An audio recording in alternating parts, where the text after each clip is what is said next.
I'm Elle Feldman with Elle's Patisserie, the little purple building on Cherry Street. What's cooking local is my Aunt Diane's potato candy. I like to say this is where it all began. This was the very first recipe candy that I learned to make. And it's a huge hit in our family and all my friends' families as well. There are very few ingredients and it's fairly easy to make, except I would say the most challenging part is the elbow grease. It takes a lot of elbow grease. And what's really kind of fun about this recipe, the first thing we start with is 3/4 cup mashed potatoes, and they have to be hot. And you can do this in the microwave. You can mash your potato in the microwave, that's no problem. And I have learned I like to use it with a fork. I just take my 3/4 cup here and mash it around with a fork. And then you're going to take 1 tablespoon of butter and add that to your mashed potatoes.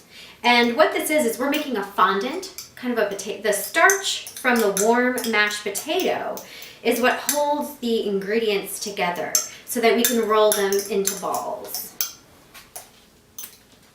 And it is just important you do this with the fork. It seems to mash well. I've tried it with a hand mixer before and it doesn't work as well. Then I like to put it in a bowl here. And we're going to take, this is a pound of powdered sugar, confectioner's sugar, and just add a little bit at a time. Don't add the whole amount at a time. Then you're going to mash it up in here like this. Blend it all together. And you're going to add a teaspoon of vanilla. And sometimes I add a little bit more vanilla if my fondant is too dry. There's a recipe for this, but sometimes you need to add a little bit more or a little bit of less. So this is my vanilla. And a pinch of salt, because it seems like almost every recipe has a pinch of salt. You can see we're turning into our fondant a little here. And now this is the fun part. When I add the rest of the powdered sugar,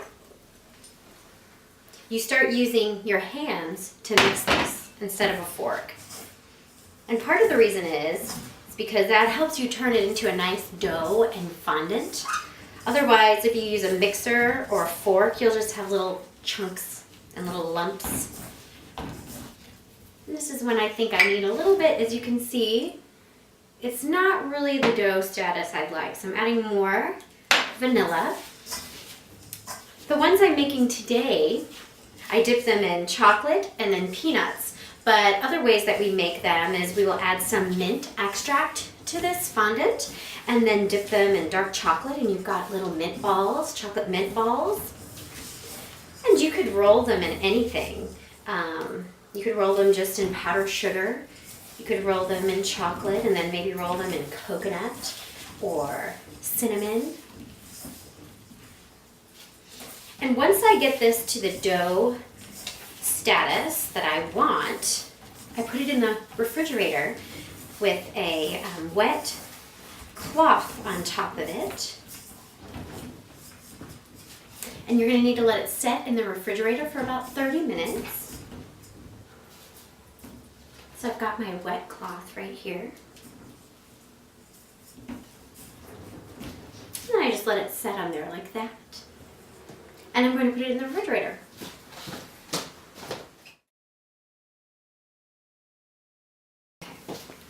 I've just taken this out of the refrigerator, the dough, the fondant, and we're going to roll it into little balls.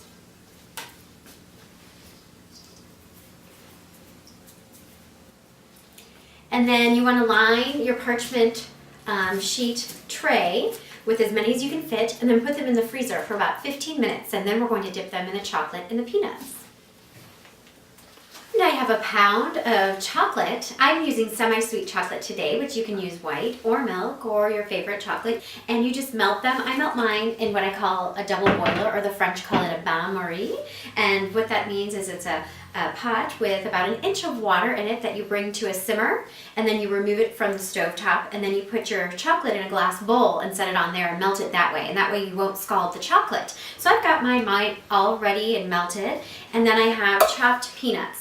You don't have to use peanuts. You can use pecans or your favorite nut or almonds or no nuts at all. But we are going to take our balls that have been in the freezer for about 10-15 minutes, our fondant balls, and dip them in the chocolate and then put them in the nuts. It's always great if you can have an extra hand. That way one can dip them in the chocolate and one can dip them in the nuts. It helps you speed up the process.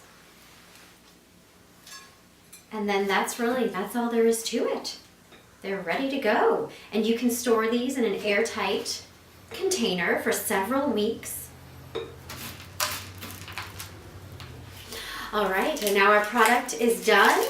And you need to get a beautiful platter to display Aunt Diane's potato candy. And I guarantee you these will be gone in about 5 minutes when you set them out.